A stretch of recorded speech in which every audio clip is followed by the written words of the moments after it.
assembly, assembly, assembly. Assemblies.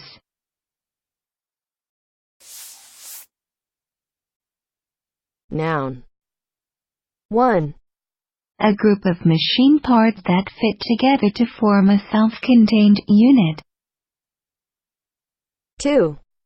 The act of constructing something as a piece of machinery. 3. A public facility to meet for open discussion. 4. A group of persons gathered together for a common purpose.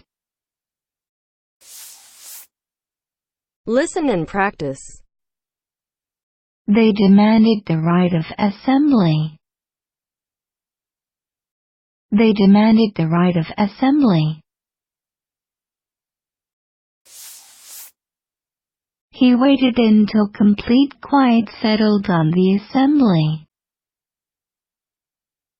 He waited until complete quiet settled on the assembly.